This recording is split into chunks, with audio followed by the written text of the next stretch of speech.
નમસ્કાર વિદ્યાર્થી ભાઈ બહેનો, ભારતીય બંધારણ સિરીઝના પ્રથમ વિડીયો ભારતીય બંધારણના આમુખમાં હું ડૉક્ટર પ્રિતેશ રાઠોડ આપ સૌનું હાર્દિક સ્વાગત કરું છું. આજથી ભારતીય બંધારણ સિરીઝની શરૂઆત થાય છે. અભ્યાસક્રમ મુજબ દરેક ટૉપિકના અલગ અલગ વિડીયો બનાવવાનું નક્કી કર્યું છે. આ તમામ વિડીયોમાં છેલ્લા 20 વર્ષમાં જીપીએસસીથી માંડીને તલાટી સુધીની તમામ પરીક્ષાઓમાં પૂછાયેલા પ્રશ્નોનો સમાવેશ કર્યો છે. આવનારી પરીક્ષામાં લગભગ એક પણ પ્રશ્ન આ સિરીઝની બહાર ન હોય એ રીતે પ્રયત્ન કર્યો છે. ઉપરાંત જરૂરી હોય તેવા તમામ પ્રશ્નોને વિસ્તૃતમાં સમજાવવાનો પ્રયત્ન કર્યો છે, જેથી બંધારણના આમુખ સંબંધિત કોઈ વિગત સમજવાની બાકી ન રહે. જો આપને આ વિડીયો પસંદ આવે તો અન્ય વિદ્યાર્થી ભાઈ બહેનોને શેર કરશો. તો ચાલો શરૂ કરીએ. પ્રશ્ન 1. ભારતીય બંધારણના કયા ભાગને તેની આત્માની સંજ્ઞા પ્રદાન કરવામાં આવી છે? ભારતીય બંધારણનો કયો ભાગ તેની આત્મા તરીકે ઓળખાય છે? તો સાચો જવાબ આવશે આમુખ. આ વિકલ્પો મુજબ સાચો જવાબ આવશે આમુખ. પણ જો એવું પૂછ્યું હોય કે જો વિકલ્પોમાં 2 જવાબ આપ્યા હોય, એક આમુખ આપ્યો હોય અને બીજો બંધારણીય ઇલાજોનો અધિકાર આપ્યો હોય, ત્યારે આપણે વિચાર કરવો પડે, કેમ કે ડૉક્ટર બાબા સાહેબ આંબેડકરે બંધારણીય ઇલાજોના અધિકારને બંધારણનો આત્મા કયો છે, બીજી બાજુ આમુખ પણ બંધારણનો આત્મા છે. તો એ વખતે આપણે વિચાર કરવો પડે કે જો બાબા સાહેબ આંબેડકર પૂછ્યું હોય તો બંધારણીય ઇલાજોનો અધિકાર લખવાનો, પણ આ બંને લગભગ સાથે કોઈ ક્વેશ્ચનમાં જવાબમાં આવશે નહીં. ઓકે, એટલે આ બંને યાદ રાખવાનું. જો આવશે તો બાબા સાહેબ આંબેડકરનું નામ સ્પષ્ટ કરેલું આવશે. આપણે કેટલાક આના વિશેના સંભવિત ક્વેશ્ચન પણ જોઈએ. તો એવું પણ પૂછે કે આમુખનો સૌપ્રથમ કયા દેશના બંધારણમાં સમાવેશ કરવામાં આવ્યો હતો? તો એનો જવાબ આવશે અમેરિકા. એવો પણ ક્વેશ્ચન પૂછાય છે કે આમુખની ભાષા કયા દેશના બંધારણમાંથી લેવામાં આવી છે? તો એનો જવાબ આવશે ઓસ્ટ્રેલિયા. તો ખાસ યાદ રાખવાનું કે સૌપ્રથમ આમુખનો સમાવેશ અમેરિકાના બંધારણમાં કર્યો હતો, પણ ભારતીય બંધારણમાં આમુખની જે ભાષા છે એ ઓસ્ટ્રેલિયાના બંધારણમાંથી લેવામાં આવી હતી. એવો પણ ક્વેશ્ચન પૂછાય છે કે ભારતીય બંધારણના આમુખમાં અત્યાર સુધી કેટલી વખત સુધારો કરવામાં આવ્યો છે? તો એક જ વખત સુધારો થયો છે. 1976ની અંદર 42મો બંધારણીય સુધારો છે, એ દ્વારા આમુખમાં બંધારણીય સુધારો કરવામાં આવ્યો હતો. એ મુજબ સમાજવાદી, ધર્મનિરપેક્ષ તથા અખંડિતતા એ 3 શબ્દોને ભારતીય બંધારણના આમુખની અંદર સમાવેશ કરવામાં આવ્યો હતો. ફરીથી યાદ કરી લઈએ કે ડૉક્ટર બાબા સાહેબ આંબેડકરે બંધારણીય ઇલાજોના અધિકારને ભારતીય બંધારણનો આત્મા કયો છે? બરાબર. ભારતીય બંધારણના આમુખનું પ્રારૂપ બંધારણીય સલાહકાર સર BN રાવે તૈયાર કર્યું હતું. બીજું એનાથી એ પણ યાદ રાખીશું કે આમુખની ઉદ્દેશ્ય પ્રસ્તાવની શરૂઆત પંડિત જવાહરલાલ નહેરુએ 13મી ડિસેમ્બર 1946ના રોજ બંધારણ સભામાં કરી હતી. એનાથી આગળ આપણે વાત કરીએ તો એવું કહેવાય કે બંધારણ સભાએ ઉદ્દેશ પ્રસ્તાવને 22મી જાન્યુઆરી 1950ના રોજ આમુખ તરીકે મંજૂર કર્યું હતું. ભારતીય બંધારણને સમજવાની ચાવી કોને કહેવામાં આવે છે? આવો પણ પ્રશ્ન પૂછાય છે. તો આમુખ જે છે એ ભારતીય બંધારણને સમજવાની ચાવી છે. પ્રશ્ન 2. ભારતીય બંધારણના આમુખની શરૂઆત નીચેનામાંથી કયા શબ્દોથી થાય છે? લોકતંત્રવાદી ભારત, અમે ભારતના લોકો, લોક ગણરાજ્ય કે લોક સાર્વભૌમ? તો ભારતીય બંધારણના આમુખની શરૂઆત અમે ભારતના લોકો એવા શબ્દોથી થાય છે. આપણે આમુખને જોઈશું એટલો ખ્યાલ આવશે. જુઓ, અમે ભારતના લોકો, શરૂઆત અહીંથી જ થાય છે. જુઓ કયા શબ્દોથી થાય છે? અમે ભારતના લોકો. શું કહે છે? જુઓ, હવે આપણે આમુખને જોઈએ. અમે ભારતના લોકો ભારતને એક સાર્વભૌમ, સમાજવાદી, બિનસાંપ્રદાયિક, લોકતંત્રાત્મક, પ્રજાસત્તાક, આ 5 શબ્દો યાદ રાખવાના. કયા 5 શબ્દો? સાર્વભૌમ, સમાજવાદી, બિનસાંપ્રદાયિક, લોકતંત્રાત્મક અને પ્રજાસત્તાક. સંસ્થાપિત કરવાનો અને તેના સર્વ નાગરિકોને સામાજિક, આર્થિક, રાજકીય ન્યાય. ન્યાય 3 પ્રકારના છે. કયા કયા? તો સામાજિક, આર્થિક અને રાજકીય ન્યાય. એના પછી સ્વતંત્રતા 5 પ્રકારની આપી છે. જુઓ, વિચાર, વિચાર, અભિવ્યક્તિ, માન્યતા, ધર્મ અને ઉપાસના. કેટલા પ્રકારની? 5 પ્રકારની. વિચાર, અભિવ્યક્તિ, માન્યતા, ધર્મ અને ઉપાસના, 5 પ્રકારની સ્વતંત્રતા આપી છે. પછી સમાનતા. તો કોની સમાનતા? દરજ્જા અને તકની સમાનતા, 2 પ્રકારની સમાનતા. આ પ્રાપ્ત થાય એમ કરવાનો અને તેઓ સર્વમાં વ્યક્તિનું ગૌરવ અને રાષ્ટ્રની એકતા અને અખંડિતતા સુદૃઢ કરે એવી બંધુત્વ ભાઈચારાની ભાવના વિકસાવવાનો ગંભીરતાપૂર્વક સંકલ્પ કરીને અમારી બંધારણ સભામાં 26મી નવેમ્બર 1949ના રોજ આથી આ બંધારણને અપનાવી બરાબર તેને અધિનિયમિત કરી અમે પોતાને સમર્પિત કરીએ છીએ. આ બંધારણ આપણે કોને સમર્પિત કરીએ છીએ? આપણે પોતાને સમર્પિત કરીએ છીએ. ક્યારે? તો 26મી નવેમ્બર 1949ના રોજ જ્યારે બંધારણ ઘડવાની કામગીરી પૂરી થઈ ત્યારે. પ્રશ્ન 3, ધર્મનિરપેક્ષ એટલે શું? એટલે કે અહીંયા એવું પૂછ્યું છે કે ધર્મનિરપેક્ષ રાજ્ય એટલે શું? તો જવાબ જોઈએ આપણે. અ છે કે રાજ્યની સરકાર દ્વારા તમામ ધર્મોની વિરુદ્ધ, આ તો ખોટું છે. બ, રાજ્યની સરકાર દ્વારા કોઈ એક ધર્મનો સ્વીકાર, આ પણ ખોટું છે. ક છે કે રાજ્યની સરકાર દ્વારા કોઈ ધર્મનો સ્વીકાર ન કરવો, કોઈ એક ધર્મનો સ્વીકાર ન કરવો, આ સાચું છે. અને ડ છે કે ઉપરોક્તમાંથી કોઈ નહીં. તો હવે આપણે સહેજ જોઈએ કે જ્યારે આપણે ધર્મનિરપેક્ષ રાજ્ય વિશે વાત કરતા હોઈએ તો એમાં ખાસ કરીને બે બાબતો ખાસ યાદ રાખવાની. એક તો એ છે કે દેશના સંચાલન અને તેના નીતિ નિર્ધારણમાં ધર્મનો હસ્તક્ષેપ ન હોવો જોઈએ, આ પહેલી શરત છે. બીજું એ છે કે તમામ ધર્મના લોકો કાયદો, બંધારણ તથા સરકારી નીતિ સમક્ષ સમાન છે. આ બે બાબતોનું જ્યાં પાલન થતું હોય એ રાજ્યને આપણે ધર્મનિરપેક્ષ રાજ્ય કહી શકીએ. હવે આપણે જોઈએ તો આપણા દેશના તમામ નાગરિકોને પોતાની મરજી મુજબનો ધર્મ પાળવાની છૂટ છે. ભારત દેશનો પોતાનો કોઈ એક ધર્મ નથી. રાષ્ટ્ર સમક્ષ ભારતના તમામ ધર્મો સમાન છે. દેશનો પોતાનો કોઈ ધર્મ નથી. એટલે કે એમ કહી શકાય કે આપણો દેશ એ બિનસાંપ્રદાયિક છે. બંધારણના 42મા બંધારણીય સુધારા દ્વારા 1976માં ધર્મનિરપેક્ષ શબ્દ જે છે એ ઉમેરવામાં આવ્યો હતો. આપણે શરૂઆતની અંદર આમુખનો પહેલો ક્વેશ્ચન છે એની અંદર પણ વાત કરી હતી કે બંધારણના 42મા બંધારણીય સુધારા દ્વારા 1976ની અંદર 3 શબ્દો ઉમેરવામાં આવ્યા હતા. કયા કયા યાદ આવ્યું? 3 શબ્દો: સમાજવાદી, ધર્મનિરપેક્ષ તથા અખંડિતતા. 3 શબ્દો ઉમેરવામાં આવ્યા હતા. એમાંનો એક છે ધર્મનિરપેક્ષ. પ્રશ્ન 4, ગણતંત્ર એટલે શું? ગણતંત્રનો અર્થ છે એ આના દ્વારા આપણે સમજવાનું છે. તો હવે આપણે વિકલ્પો જોઈએ એની પહેલાં એ સમજીએ કે ગણતંત્ર એટલે શું. તો ગણતંત્ર એટલે એક એવી શાસન પ્રણાલી જેમાં રાષ્ટ્રની મુખ્ય સત્તા એ જનતા અથવા એમના દ્વારા ચૂંટાયેલા પ્રતિનિધિઓના હાથમાં હોય અને તેની નીતિ નિર્ધારિત કરવાનો અધિકાર એ તમામ લોકોને, તમામ જનતાને સમાન રીતે મળે છે. જ્યાં અધ્યક્ષનું પદ છે એ વંશ પરંપરાગત ના હોય. કેમ કે જો અધ્યક્ષ વંશ પરંપરાગત હોય તો એને ચૂંટવાનો તો કોઈ પ્રશ્ન જ રહેતો નથી ને. ઓકે, તો અહીંયા આપણે વિકલ્પ જોઈએ તો પહેલો છે કે અધ્યક્ષીય શાસન પદ્ધતિ ધરાવતું રાજ્ય, એટલે આ તો આવે જ નહીં. બીજું છે કે એવું રાજ્ય જ્યાં અધ્યક્ષ વંશ પરંપરાગત ન હોય, આ વિકલ્પ સાચો છે. ત્રીજો વિકલ્પ જોઈએ સંસદીય શાસન પદ્ધતિ ધરાવતું રાજ્ય. જરૂરી નથી કે સંસદીય શાસન પદ્ધતિ ધરાવતા બધા રાજ્યો ગણતંત્ર હોય. હા, પણ એવું બની શકે કે સંસદીય શાસન પદ્ધતિ ધરાવતું રાજ્ય છે એ ગણતંત્ર હોઈ શકે, જેમ કે આપણું ભારત છે. અને માત્ર એક લોકતાંત્રિક રાજ્ય એ પણ જરૂરી નથી. એટલે સાચો જવાબ આવશે બ, એક એવું રાજ્ય કે જે અધ્યક્ષ વંશ પરંપરાગત ના હોય એને ગણતંત્ર શાસન પ્રણાલીવાળું રાજ્ય કહેવામાં આવે છે.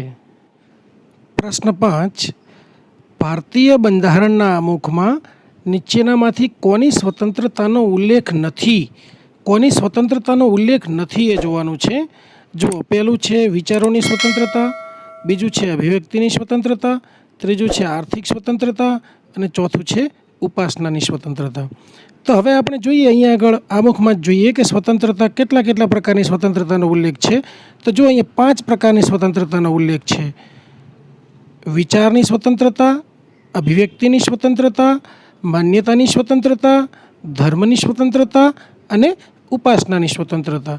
અહીંયા ક્યાંય આ આર્થિક સ્વતંત્રતા નથી, એટલે આ વિકલ્પ ખોટો છે.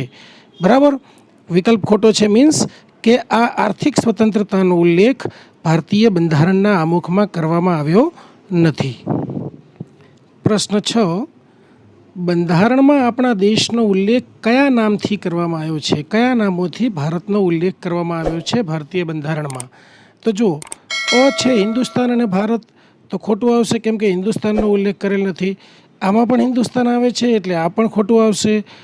ભારત અને ઇન્ડિયા આ સાચું છે. બંધારણમાં ભારત દેશનો ઉલ્લેખ એ ઇન્ડિયા અને ભારત આ બંને નામોથી કરવામાં આવ્યો છે એટલે આ પણ ખોટું આવશે. બરાબર, એટલે જવાબ આવશે ક. પ્રશ્ન 7, સાર્વભૌમ, સમાજવાદી, પંથનિરપેક્ષ, લોકતાંત્રિક જેવા શબ્દોનો ઉપયોગ ક્યાં કરવામાં આવ્યો છે? કઈ જગ્યાએ કરવામાં આવ્યો છે બંધારણમાં? તો સાચો જવાબ આવશે બંધારણનું આમુખ. કેમ કે આપણે આમુખની પ્રસ્તાવનામાં શરૂઆતમાં જોઈએ તો જ આપણને ખ્યાલ આવી જશે કે અમે ભારતના લોકો ભારતને એક સાર્વભૌમ, સમાજવાદી, બિનસાંપ્રદાયિક, લોકતંત્રાત્મક, પ્રજાસત્તાક તરીકે સંસ્થાપિત કરવાનો તથા તેના સર્વ નાગરિકોને, જો આ શરૂઆત છે, શરૂઆતની અંદર જ આવે છે આમુખની અંદર સાર્વભૌમ, સમાજવાદી, બિનસાંપ્રદાયિક, લોકતંત્રાત્મક અને પ્રજાસત્તાક. પ્રશ્ન 8, નીચેનામાંથી કયા કેસમાં આમુખને બંધારણનું અંગ માનવામાં આવ્યું ન હતું? ખાસ જાણવાનું છે, ખાસ ધ્યાનમાં રાખવાનું છે કે નીચેનામાંથી કયા કેસમાં આમુખને બંધારણનું અંગ માનવામાં આવ્યું ન હતું? અ છે SR Bombay case 1993, Golaknath case 1967, Berubari union case 1960 અને કેશવાનંદ ભારતી વિરુદ્ધ કેરળ રાજ્ય કેસ 1973. તો આનો સાચો જવાબ છે ક, બેરુવારી યુનિયન કેસ 1960.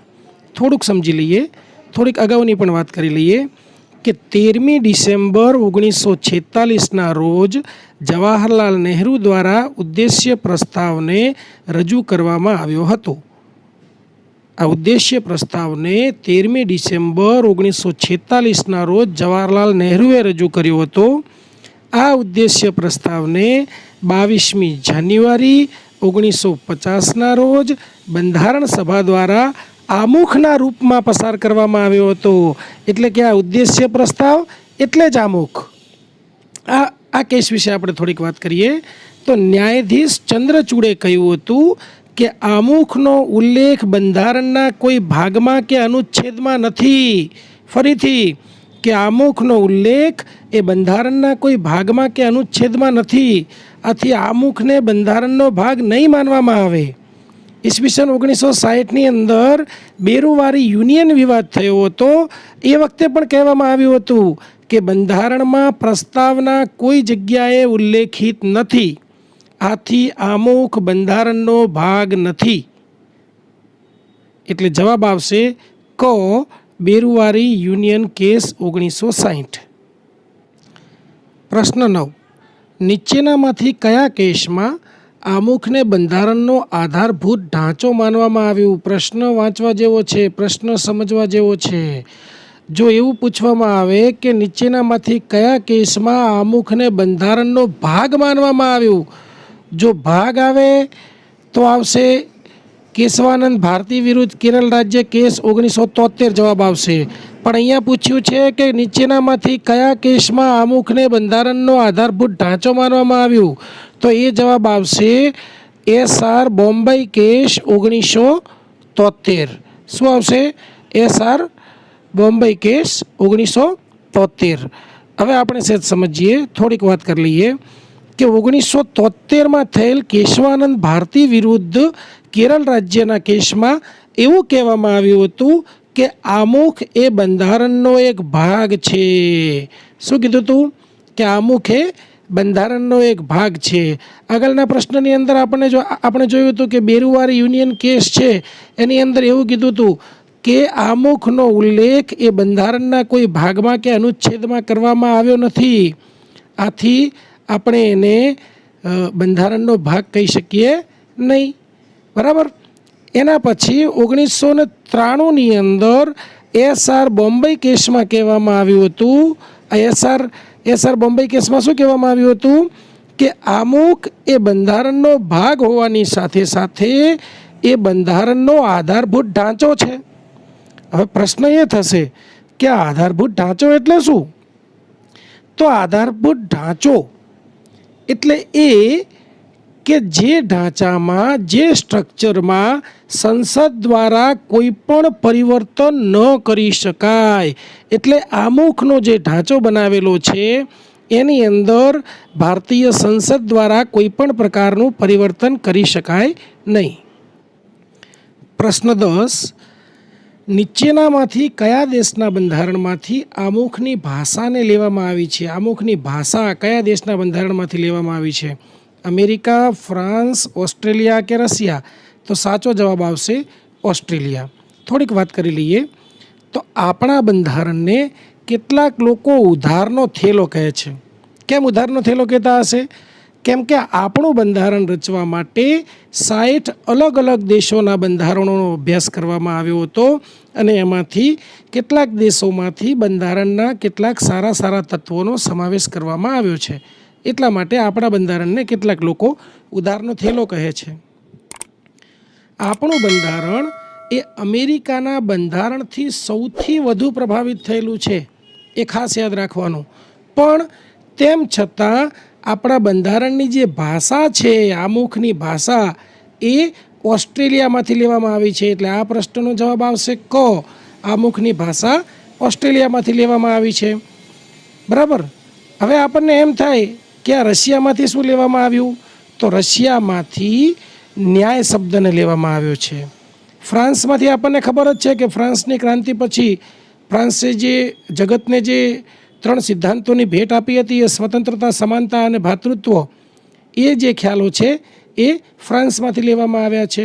અને આપણા આમુખની અંદર જે શરૂઆતની અંદર શબ્દો આવે છે, અમે ભારતના લોકો, આ અમે ભારતના લોકો શબ્દ છે એ અમેરિકાના બંધારણમાંથી લેવામાં આવ્યો છે. અને એવો પ્રશ્ન પૂછાય કે સૌપ્રથમ કયા દેશના બંધારણમાં આમુખનો સમાવેશ કરવામાં આવ્યો હતો? તો એનો જવાબ પણ આવશે અમેરિકા. પ્રશ્ન 11. આમુખમાં નિહિત મૂળ તત્વો નીચેનામાંથી કયા છે? આમુખમાં જે વર્ણવેલા મૂળ તત્વો છે એ નીચેનામાંથી કયા છે? અ છે ભારતની પ્રકૃતિ સાથે સંબંધિત, આ પણ સાચું છે. બ છે બંધારણના ઉદ્દેશ્યો સાથે સંબંધિત, આ પણ સાચું છે. ક છે બંધારણના અધિકારના સ્ત્રોત સાથે સંબંધિત, આ પણ સાચું છે. એટલે કે સાચો જવાબ આવશે ડી, ઉપરોક્ત તમામ. થોડાક આ 3 જે મુદ્દા છે, 3 વિકલ્પ છે એને સમજી લઈએ. તો ભારતની પ્રકૃતિ શું છે? આપણા બંધારણના આમુખમાં શરૂઆતની અંદર જ સ્પષ્ટ કરેલું છે કે ભારત સાર્વભૌમ, સમાજવાદી, બિનસાંપ્રદાયિક, લોકશાહી, પ્રજાસત્તાક રાજ્ય છે, જે આપણા દેશની પ્રકૃતિ દર્શાવે છે. એટલે પહેલું તો સાચું જ છે. બીજું જોઈએ બંધારણના ઉદ્દેશ્યો સાથે સંબંધિત. તો બંધારણના ઉદ્દેશ્યો છે ન્યાય, સમાનતા, સ્વતંત્રતા, બંધુત્વ વગેરે. અને આમુખની અંદર એ સ્પષ્ટ રીતે દર્શાવેલ છે, એટલે એ પણ આવી જશે. ક છે બંધારણના અધિકાર સ્ત્રોત સાથે સંબંધિત.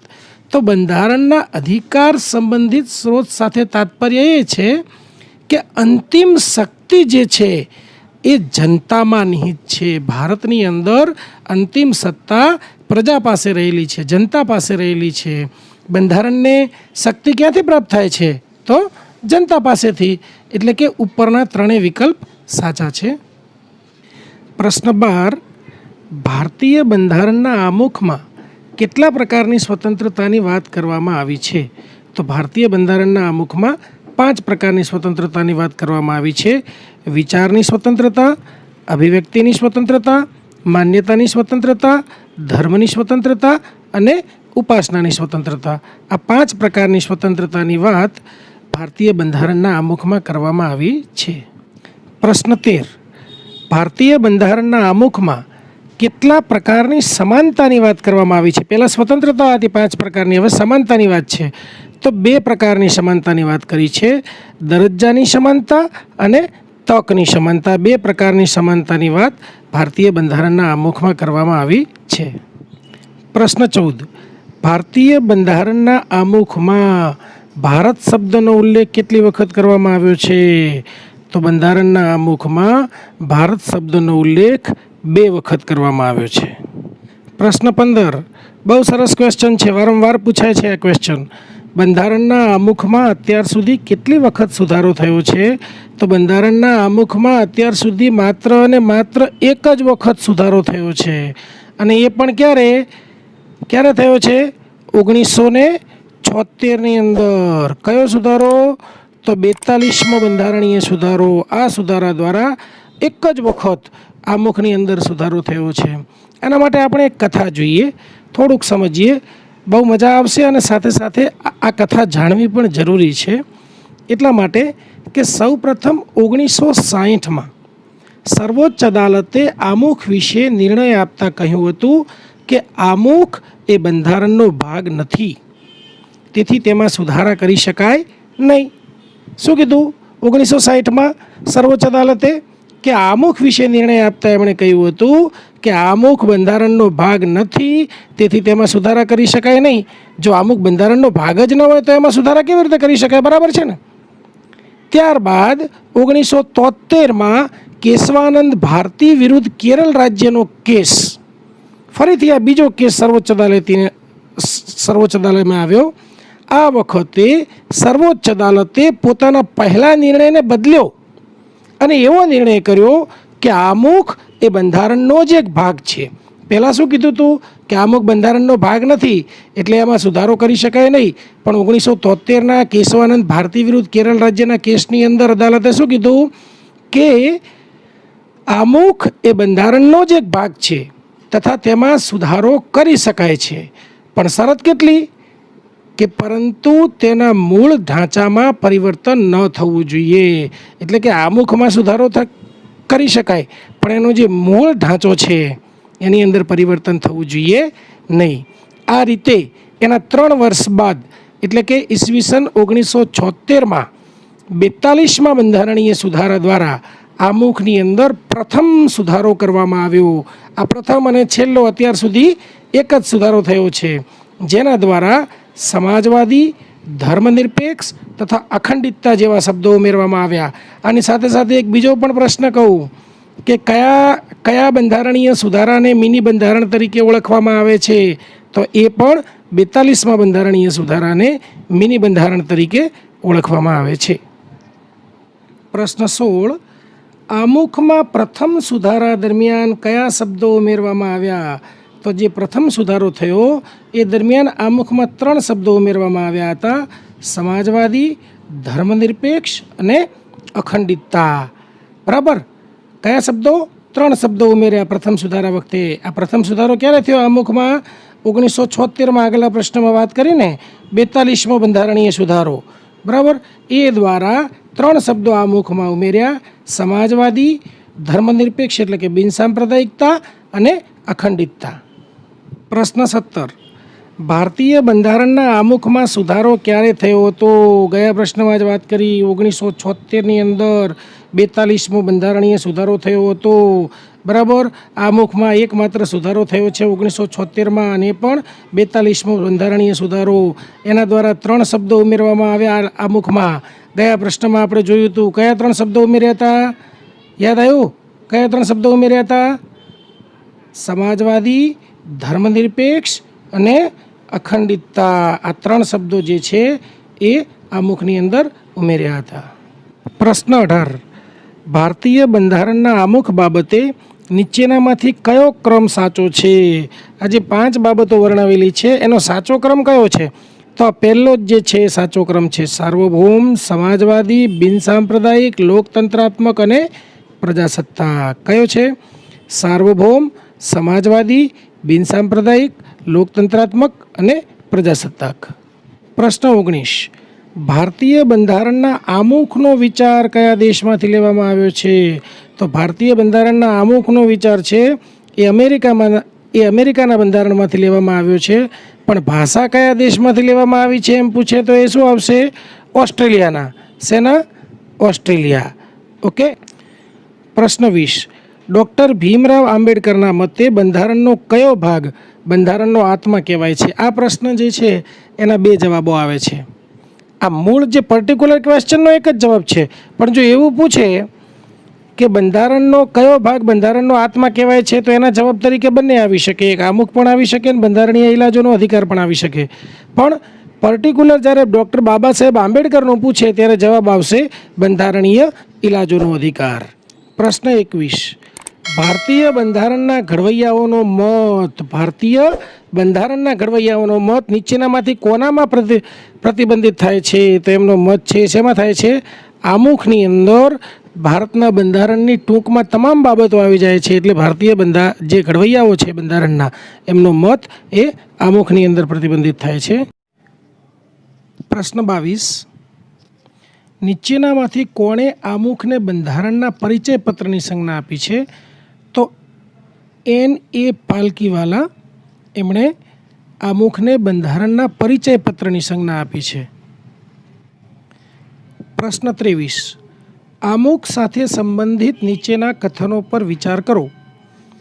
પહેલું છે કે આમુખની ઉત્પત્તિ જવાહરલાલ નહેરુ દ્વારા 13મી ડિસેમ્બર 1946ના રોજ રજૂ થયેલ ઉદ્દેશ્ય પ્રસ્તાવમાંથી થઈ છે. બિલકુલ સાચું છે. બીજું છે કે આમુખને ઉદ્દેશિકા કહેવામાં આવતી નથી, એટલે આ ખોટું છે. કેમ કે આમુખને ઉદ્દેશિકા કહેવામાં આવે છે, આમુખને પ્રસ્તાવના પણ કહેવામાં આવે છે અને આમુખને ઇંગ્લિશમાં પ્રિએમ્બલ પણ કહેવામાં આવે છે. બરાબર? તો આ જે ઉદ્દેશ્ય પ્રસ્તાવ છે એમાંથી જ આમુખ થયું છે, એને ઉદ્દેશિકા પણ કહેવામાં આવે છે. એટલે માત્ર એક જ સાચું છે પહેલું. તો આમાં જવાબ આવશે માત્ર એક જ. પ્રશ્ન 24. સાર્વભૌમ શબ્દનો વાસ્તવિક અર્થ નીચેનામાંથી કયો છે?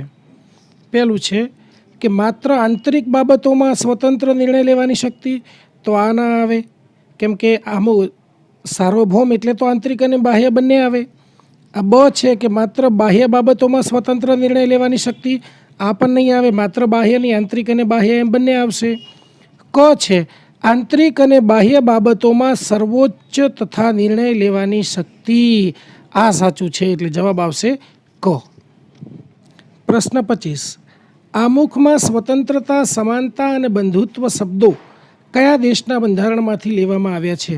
હવે જો આપણને ખ્યાલ છે કે 1789માં ફ્રાન્સની ક્રાંતિ થઈ હતી અને એણે જગતને 3 મહામૂલા સિદ્ધાંતોની ભેટ આપી હતી. સ્વતંત્રતા, સમાનતા અને બંધુત્વ એ શબ્દો ફ્રાન્સના બંધારણમાંથી લેવામાં આવ્યા છે. પ્રશ્ન 26. ભારતીય બંધારણ સભાના અસ્થાયી અધ્યક્ષ, આ ખાસ વાંચવાનું છે, અસ્થાયી, બિનકાયમી, કાયમી કે સ્થાયી નથી તેવા અધ્યક્ષ કોણ હતા? તો સચ્ચિદાનંદ સિન્હા જે છે એ 9મી ડિસેમ્બર 1946ના રોજ બંધારણ સભાની જ્યારે પહેલી બેઠક મળી હતી ત્યારે એ સૌથી વયોવૃદ્ધ સભ્ય હતા. એટલા માટે એમની કામચલાઉ અધ્યક્ષ તરીકે, અસ્થાયી અધ્યક્ષ તરીકે નિમણૂક કરવામાં આવી હતી 9મી ડિસેમ્બર 1946ના રોજ. અને એના પછી 2 દિવસ પછી કાયમી એટલે કે સ્થાયી અધ્યક્ષ તરીકે ડૉક્ટર રાજેન્દ્ર પ્રસાદની નિમણૂક કરવામાં આવી હતી. પ્રશ્ન 27. 11મી ડિસેમ્બર 1946ના રોજ બંધારણ સભાના કાયમી અધ્યક્ષ તરીકે નીચેનામાંથી કોને પસંદ કરવામાં આવ્યા હતા? અહીંયા જોવાનું છે કે બંધારણ સભાના કાયમી અધ્યક્ષ, તો કાયમી અધ્યક્ષ તરીકે 11મી ડિસેમ્બર 1946ના રોજ ડૉક્ટર રાજેન્દ્ર પ્રસાદની નિમણૂક કરવામાં આવી હતી અને એ જ આપણા પહેલા રાષ્ટ્રપતિ છે. પ્રશ્ન 28. ભારતીય બંધારણ સભાની ખરડા સમિતિના અધ્યક્ષ નીચેનામાંથી કોણ હતા? તો ખરડા સમિતિ કે પ્રારૂપ સમિતિ કે મુસદ્દા સમિતિ કે એના અધ્યક્ષ જે છે એ ડૉક્ટર ભીમરાવ આંબેડકર હતા. પ્રશ્ન 29. ભારતીય બંધારણના કયા ભાગમાં સ્પષ્ટપણે ઘોષણા કરવામાં આવી છે કે ભારત એક બિનસાંપ્રદાયિક રાજ્ય છે? મૂળભૂત અધિકારો, આમુખ, રાજ્યનીતિના માર્ગદર્શક સિદ્ધાંતો કે ઉપરનામાંથી એક પણ નહીં? તો સાચો જવાબ છે આમુખ. આમુખની અંદર એવી સ્પષ્ટપણે ઘોષણા કરવામાં આવી છે કે ભારત એ ધર્મનિરપેક્ષ રાજ્ય છે, ભારત એ બિનસાંપ્રદાયિક રાષ્ટ્ર છે, ભારતમાં તમામે તમામ ધર્મોને સમાન અધિકાર પ્રાપ્ત થયેલો છે, તેમને સરકાર દ્વારા પણ સમાન પ્રમાણમાં સમર્થન મળેલું છે. ભારતનો પોતાનો કોઈ રાષ્ટ્રધર્મ નથી. એટલે કે ભારતીય બંધારણના આમુખની અંદર સ્પષ્ટપણે ઘોષણા કરવામાં આવી છે કે ભારત એ બિનસાંપ્રદાયિક રાષ્ટ્ર છે. પ્રશ્ન 30.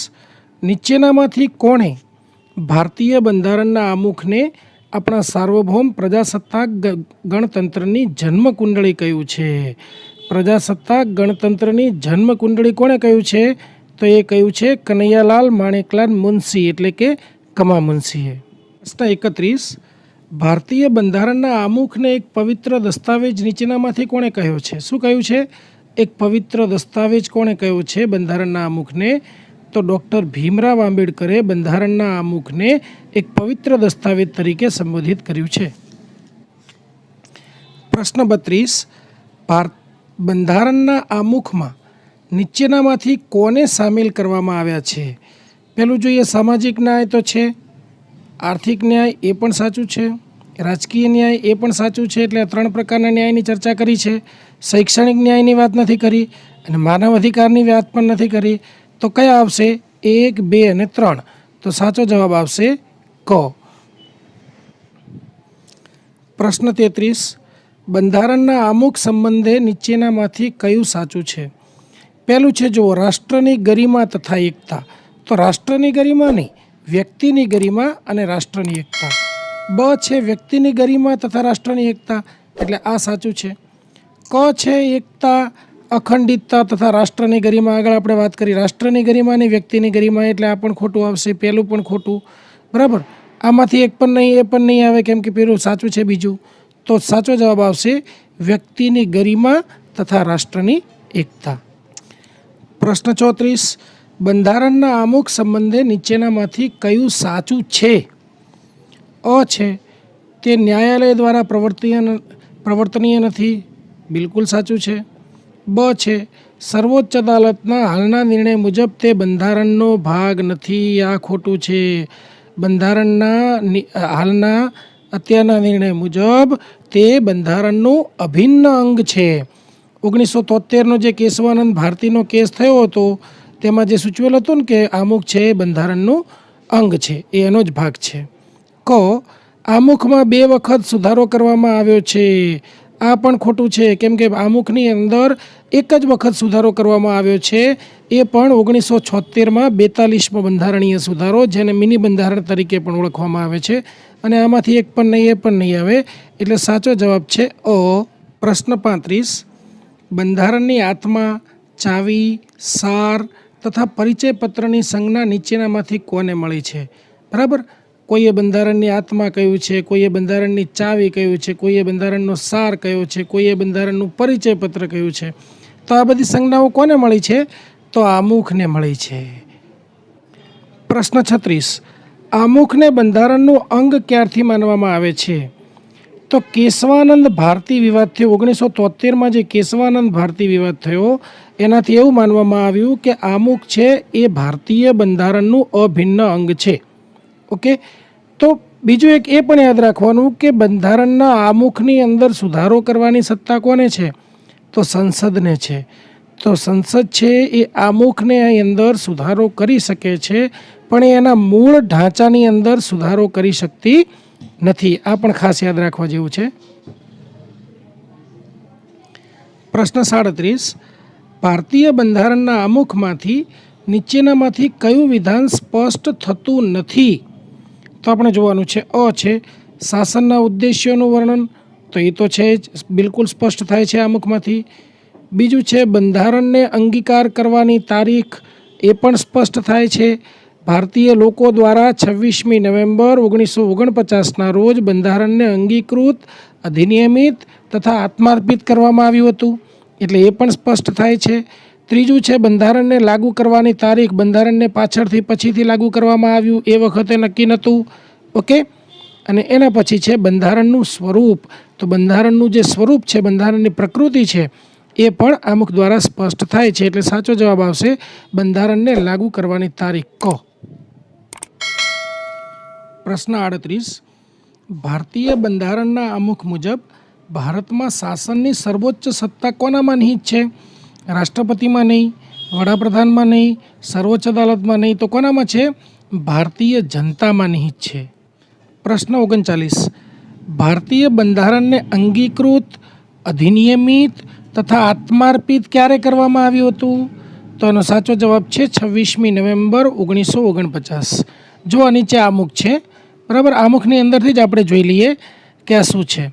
તો જુઓ અહીં નીચે છેલ્લી લીટીમાં લખેલું છે કે અમારી બંધારણ સભામાં 26મી નવેમ્બર 1949ના રોજ આથી આ બંધારણ અપનાવી તેને અધિનિયમિત કરી અમને પોતાને અર્પિત કરીએ છીએ, એટલે આત્માર્પિત કરીએ છીએ. બંધારણ ક્યારે?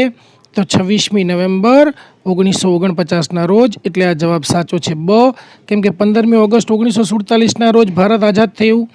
26મી જાન્યુઆરી 1950ના રોજ ભારત પ્રજાસત્તાક થયું અને બંધારણનો અમલ થયો. અને 9મી ડિસેમ્બર 1946ના રોજ બંધારણ સભાની પહેલી બેઠક મળી હતી. પ્રશ્ન 40, આમુખને સૌપ્રથમ બંધારણની આત્મા નીચેનામાંથી કોના દ્વારા કહેવામાં આવ્યું હતું? તો ઠાકુરદાસ ભાર્ગવ દ્વારા આમુખને સૌપ્રથમ બંધારણની આત્મા કહેવામાં આવ્યું હતું. હવે અહીંયા એ પણ યાદ રાખવાનું કે 1967ની અંદર સુપ્રીમ કોર્ટે ગોલકનાથ વિવાદની અંદર આમુખને બંધારણની આત્મા કહ્યું છે. પ્રશ્ન 41, નીચેનામાંથી કયું વિધાન સાચું નથી? અ, ભારતીય બંધારણનો અમલ 26મી નવેમ્બર 1949ના રોજ થયો હતો. આ વિધાન ખોટું છે. કેમ કે 26મી નવેમ્બર 1949ના રોજ ભારતીય બંધારણ ઘડીને તૈયાર થઈ ગયું હતું. એટલા માટે જ આપણે 26મી નવેમ્બરને બંધારણ દિવસ તરીકે ઓળખીએ છીએ.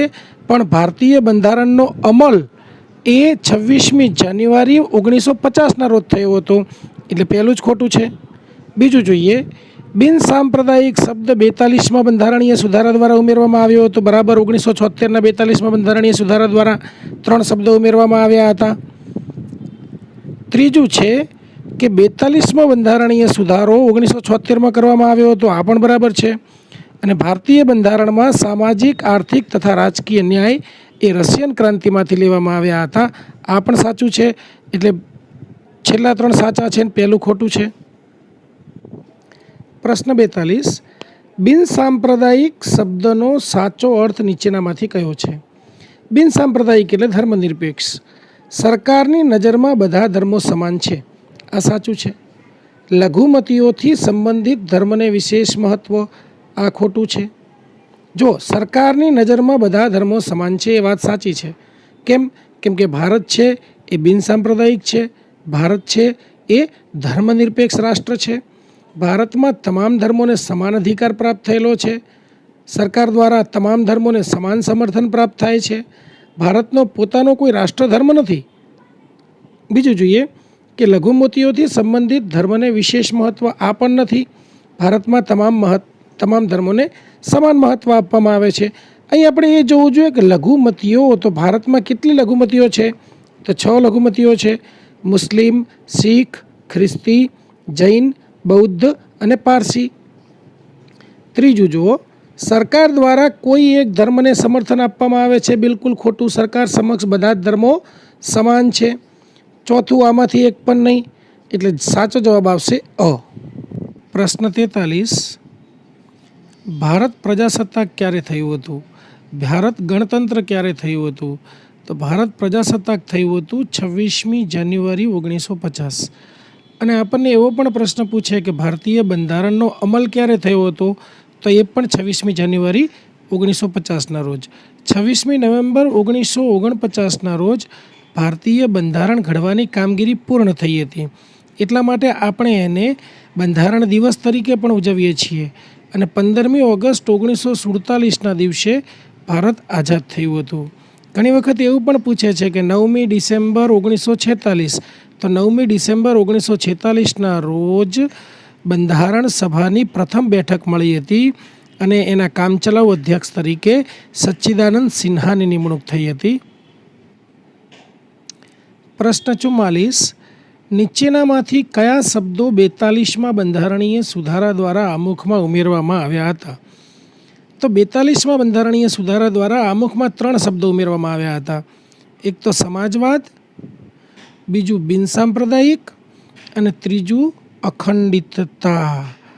આ ત્રણ શબ્દો 42માં બંધારણીય સુધારા દ્વારા 1976માં આમુખમાં ઉમેરવામાં આવ્યા હતા. એટલે સમાજવાદ અને જે બિનસાંપ્રદાયિક છે એ સાચું. આ સાર્વભૌમ શબ્દ છે એ તો પહેલેથી હતો જ. ઓકે, તો જવાબમાં 1 અને 3 એમ 2 આવશે, તો 1 અને 3 એટલે આ બ જવાબ સાચો છે. પ્રશ્ન 45. બંધારણના આમુખ વિશે નીચેનામાંથી કયું કથન સાચું છે? અ છે સમાજવાદી તથા બિનસાંપ્રદાયિક શબ્દો 1950માં લાગુ કરવામાં આવેલ બંધારણમાં ન હતા.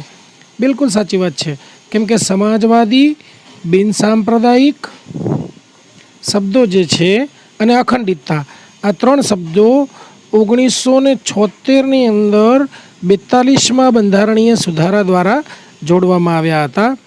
બ એટલે આ પહેલું સાચું છે. બ છે ઉપરના શબ્દો 1977ના સુધારા દ્વારા જોડવામાં આવ્યા હતા. આ ખોટું છે, 77 નહીં 76. ત્રીજું ઉપરના શબ્દો 1985ના સુધારા દ્વારા જોડવામાં આવ્યા હતા. આ પણ ખોટું છે, 1985 નહીં 1976.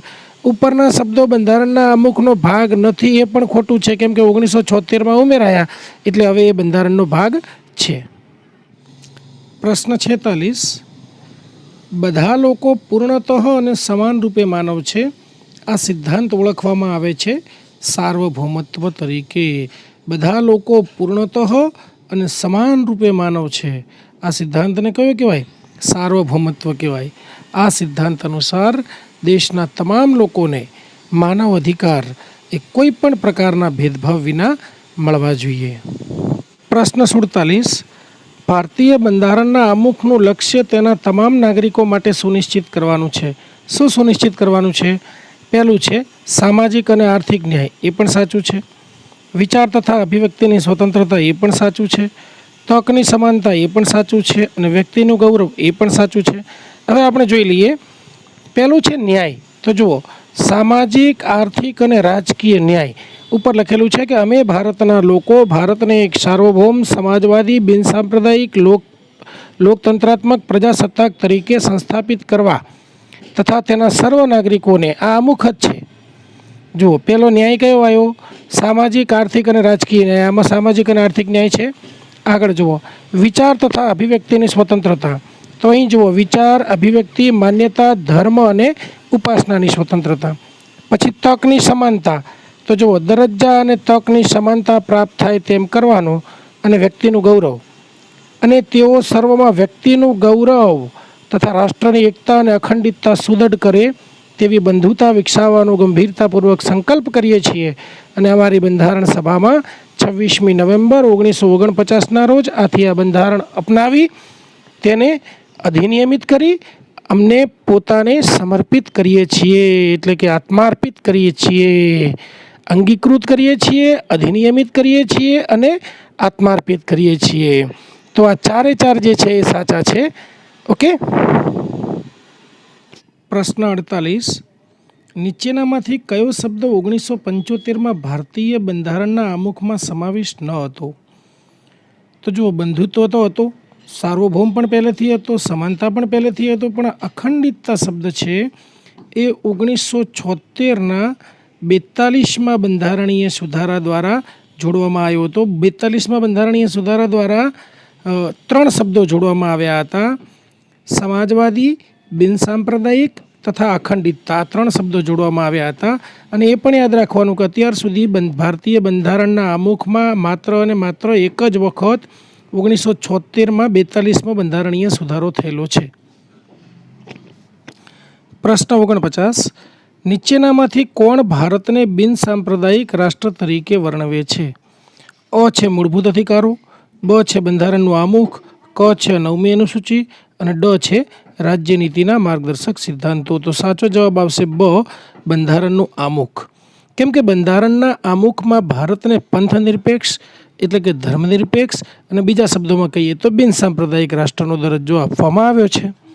આ શબ્દ બંધારણના આમુખમાં 1976માં 42મી બંધારણીય સુધારા દ્વારા ઉમેરવામાં આવ્યો હતો.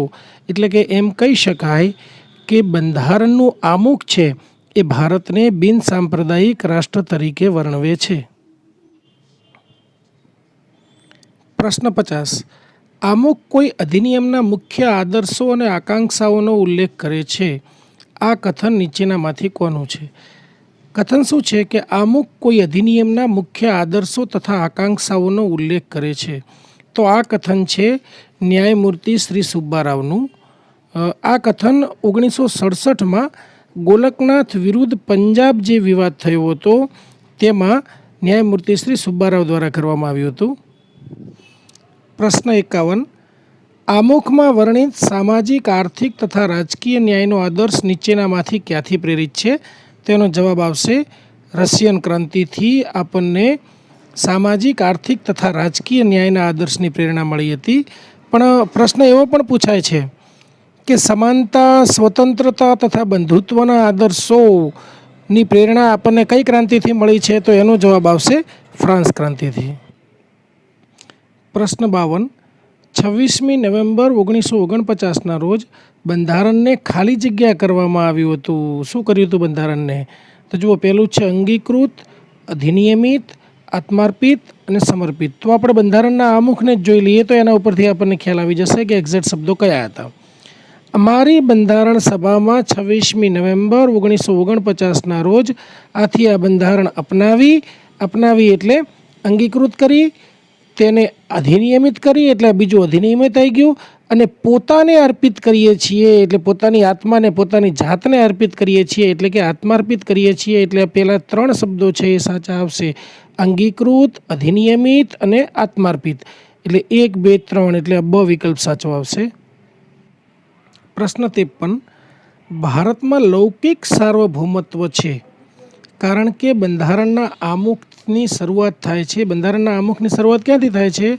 તો અમે ભારતના લોકો, એવા શબ્દોથી બંધારણના આમુખની શરૂઆત થાય છે ને એટલા માટે ભારતમાં લૌકિક સાર્વભૌમત્વ છે. પ્રશ્ન 54.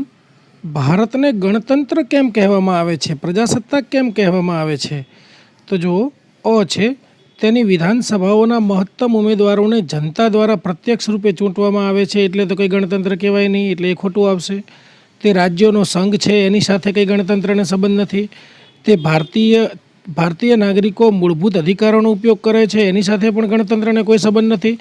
અને અહીં રાષ્ટ્રનો પ્રમુખ નિશ્ચિત સમયાવધિ માટે, ચોક્કસ સમયગાળા માટે રાષ્ટ્રનો પ્રમુખ, રાષ્ટ્રપતિ ચૂંટાય છે. રાષ્ટ્રપતિનું પદ અહીંયા આગળ વંશાનુગત નથી, વંશ પરંપરાગત નથી. બરાબર? એટલા માટે ભારતને ગણતંત્ર કહેવામાં આવે છે. પ્રશ્ન 55. કલ્યાણકારી રાજ્યનો ઉદ્દેશ નીચેનામાંથી કયો છે? અ છે મહત્તમ લોકોનું મહત્તમ કલ્યાણ સુનિશ્ચિત કરવું, આ નહીં. પછાત વર્ગના લોકો માટે જોગવાઈઓ કરવી, આ બરાબર છે. તમામ નાગરિકોને સ્વાસ્થ્ય સુવિધાઓ પ્રદાન કરવી, આ પણ નહીં આવે. આમાંથી કોઈ પણ નહીં, આ પણ નહીં આવે. હવે આ સમજતા પહેલાં આપણે એટલું સમજીએ કે કલ્યાણકારી રાજ્યના ઉદ્દેશો શું હોઈ શકે. તો રાજ્ય દ્વારા સામાજિક અને આર્થિક ઉન્નતિ માટેના પ્રયાસો કરવામાં આવે, સમાન આર્થિક જે સંસાધનો છે એનું વિતરણ કરવામાં આવે, મોભા અને તકની સમાનતા હોય, ન્યાય સમક્ષ સમાન હોય, આ બધા કલ્યાણકારી રાજ્યના ઉદ્દેશો છે. પ્રશ્ન 56. ભારતીય બંધારણના આમુખમાં જે આદર્શો તથા ઉદ્દેશોનું વર્ણન કરવામાં આવ્યું છે તેનું વિગતે વર્ણન ક્યાં કરવામાં આવ્યું છે? જે આદર્શો અને ઉદ્દેશોની જે વાત કરવામાં આવી છે એનું વિગતે વર્ણન ક્યાં કરવામાં આવ્યું છે? તો મૂળભૂત અધિકારોમાં કરેલું છે, રાજ્યનીતિના માર્ગદર્શક સિદ્ધાંતોમાં પણ કરેલું છે. ત્રીજું છે મૂળભૂત અધિકારો, રાજ્યનીતિના માર્ગદર્શક સિદ્ધાંતો અને મૂળભૂત ફરજો. આ સાચું છે, ત્રણેયની અંદર વર્ણન કરેલું છે. આ પણ નહીં આવે બંધારણમાં ક્યાંય નહીં. એટલે સાચો જવાબ છે ભારતીય બંધારણના આમુખમાં જે આદર્શો અને ઉદ્દેશોનું વર્ણન કરવામાં આવ્યું છે તેની વિગતે ચર્ચા મૂળભૂત અધિકારો, રાજ્યનીતિના માર્ગદર્શક સિદ્ધાંતો તથા મૂળભૂત ફરજોમાં કરવામાં આવી છે. 57. નીચેનામાંથી કઈ તારીખે ભારતીય બંધારણનો અમલ કરવામાં આવ્યો હતો? તો ભારતીય બંધારણનો અમલ કર્યો હતો 26મી જાન્યુઆરી 1950ના રોજ ભારતીય બંધારણનો અમલ કરવામાં આવ્યો હતો. 26મી નવેમ્બર 1949ના રોજ ભારતીય બંધારણના ઘડતરની કામગીરી પૂર્ણ થઈ હતી. એટલે અહીંયા આ તારીખે ભારતનું બંધારણ ઘડાઈ ચૂક્યું હતું ને એટલા માટે આપણે તેને ભારતીય બંધારણ દિવસ તરીકે ઓળખીએ છીએ. 15મી ઓગસ્ટ 1947ના દિવસે ભારત આઝાદ થયો હતો અને 26મી જાન્યુઆરી 1949ના રોજ આવો કોઈ નોંધપાત્ર બનાવ બન્યો જ નથી. પ્રશ્ન 58. નીચેનામાંથી કયા વર્ષમાં ભારત એક સાર્વભૌમ પ્રજાસત્તાક ગણરાજ્ય બન્યું? તો ભારત સાર્વભૌમ પ્રજાસત્તાક ગણરાજ્ય બન્યું હતું 1950માં. પ્રશ્ન 59. આમુખની એ જોગવાઈ જે તમામ પુખ્ત વયના નાગરિકોને મતદાનનો અધિકાર પ્રદાન કરે છે તેને શું કહે છે? જે મતદાનનો અધિકાર પ્રદાન કરે છે એ એવી કઈ જોગવાઈ છે? તેનો સાચો જવાબ આવશે લોકશાહી. લોકશાહી એટલે લોકોથી, લોકો થકી અને લોકો માટે ચાલતું શાસન, લોકો દ્વારા ચાલતું શાસન એટલે લોકશાહી. તો લોકશાહીને લીધે ભારતના તમામ નાગરિકોને પુખ્ત વય મતાધિકારના આધારે મતદાન કરવાનો અધિકાર પ્રાપ્ત થાય છે. સમાજવાદ પણ નહીં આવે, સાર્વભૌમ પણ નહીં આવે અને બિનસાંપ્રદાયિક પણ નહીં આવે. પ્રશ્ન 60 અને આમુખનો આજનો છેલ્લો ક્વેશ્ચન. ભારત એક લોકશાહી દેશ છે. કારણ કે કેમ ભારત લોકશાહી દેશ છે? કેમ કે આપણી સરકાર એ જનતાના પ્રતિનિધિઓ દ્વારા ચૂંટાય છે. આપણને અબ્રાહમ લિંકનની વ્યાખ્યા ખ્યાલ છે કે લોકશાહી એટલે લોકોથી, લોકો થકી અને લોકો દ્વારા ચાલતું શાસન. લોકશાહી રાષ્ટ્ર માટે પાયાની બાબત એ છે કે તેનું શાસન જનતા દ્વારા ચૂંટાયેલા પ્રતિનિધિઓ દ્વારા ચાલતું હોય. અને ભારત પણ એક લોકશાહી દેશ છે કેમ કે તેનું શાસન લોકો દ્વારા ચૂંટાયેલા પ્રતિનિધિઓ દ્વારા ચાલે છે. એટલે સાચો જવાબ આવશે ક.